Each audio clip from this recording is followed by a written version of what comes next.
Transformer কাকে বলে? Transformer কাকে বলে? ট্রান্সফরমার একটি স্যার বৈদ্যুতিক স্থির ডিভাইস যার সাহায্যে পাওয়ার এবং ফ্রিকোয়েন্সি পরিবর্তন না করে বৈদ্যুতিক সংযোগ ছাড়া চুম্বকীয়ভাবে ভোল্টেজকে কমিয়ে এবং বাড়িয়ে একটি সার্কিট হতে অন্য আরেকটি সার্কিটে স্থানান্তর করা এবং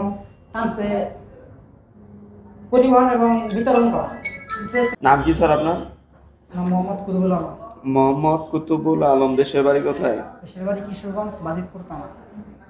আচ্ছা, আমাদের এখানে কি কোর্স করছেন? এখানে কোর্স করছি electrical house wiring and electrical professional electric industrial wiring. Magnetic conductor কি?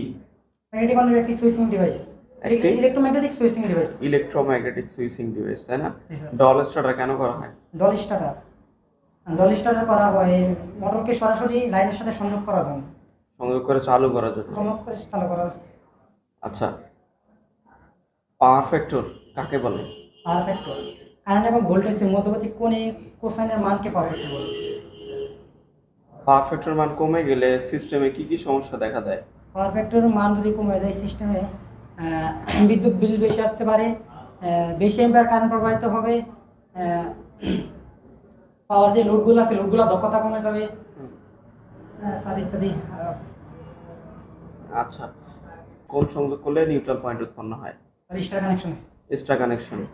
আচ্ছা, লাইন ভোল্টেজ কাকে বলে? লাইন ভোল্টেজ, লাইন টু লাইনকে লাইন ভোল্টেজ বলে। লাইন টু লাইনের মধ্যে যে ভোল্টেজ পাওয়া যায় সেটা কি? লাইন ভোল্টেজ বলে। লাইন ভোল্টেজ কত হয়? Line voltage sir 400 standard voltage. Three phase মোটরের ভিতরে কয়টি কয়েল থাকে? থ্রি ফেজ মোটরের ভিতরে 3টে কয়েল থাকে। যদি স্টার কানেকশন করতে চাই কিভাবে সংযোগ করতে হবে? স্টার কানেকশন করতে হলে স্যার 3টে কয়েল থাকে। আমি প্রথম অথবা দ্বিতীয় 3টা কয়েলের লাস্ট মাথা অথবা প্রথম মাথা আমি কমন করে নিউট্রাল কানেকশন করব বা রেখে দেব, আর বাকি 3টা প্রান্ত যেটা আছে লাইন 1 লাইন 2 লাইন 3 কানেকশন করে দিয়ে দেব, তাহলে স্টার কানেকশন হয়ে যাবে।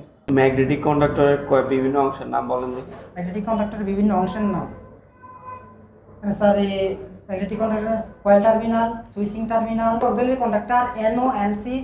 এর ভিতরে স্যার স্প্রিং আছে, কয়েল আছে। আপনার সামনে ওইটা কি বলেন তো, ওইটার নাম কি? কোনটা? এটা হ্যাঁ স্যার, এটা হচ্ছে ওভারলোড রিলে। ওভারলোড রিলে, তাই না? এটা বিভিন্ন অংশের নামগুলো বলেন তো, কোনটা কি? Sir this a switch, this a stop switch, this sir ampere selector, আর এটার ভিতরে একটা আছে স্যার, এটা স্যার টেস্টিং করার জন্য।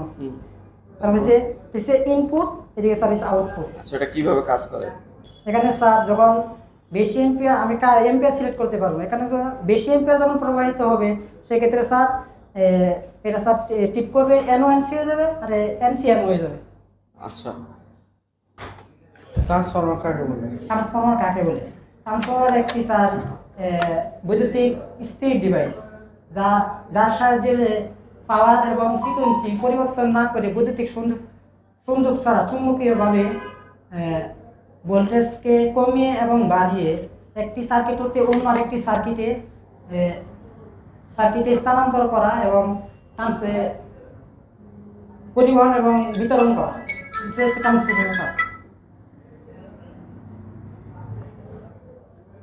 আচ্ছা, ট্রান্সফরমারের ভিতরে যে তেল ব্যবহার করা হয় এর নাম কি?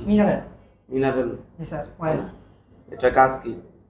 এটার কাজ হচ্ছে স্যার ট্রান্সফরমারকে স্যার মানে ঠান্ডা রাখার জন্য এটা ব্যবহার করা হয়। ট্রান্সফরমার কয়েলকে ঠান্ডা করার জন্য ব্যবহার করা হয়। ভোল্টেজের উপর ভিত্তি করে ট্রান্সফরমার কয় ধরনের? ভোল্টেজের উপর ভিত্তি করে ট্রান্সফরমার 3 ধরনের: step up transformer, step down transformer এবং আইসোলেটর ট্রান্সফরমার। আইসোলেশন ট্রান্সফরমার কাকে বলে? Isolator transformer sir transformer sir primary coil এবং সেকেন্ডারি কয়েলের মান সমান থাকে। এখানে স্যার বৈদ্যুতিক শক থেকে বাঁচার জন্য আইসোলেটর ট্রান্সফরমার ব্যবহার করা হয়। পোলিং পদ্ধতি অনুযায়ী ট্রান্সফরমার কয় ধরনের? পোলিং পদ্ধতি 2 ধরনের, হচ্ছে অয়েল টাইপ আর একটা হচ্ছে কাস্ট রেজিন টাইপ ট্রান্সফরমার।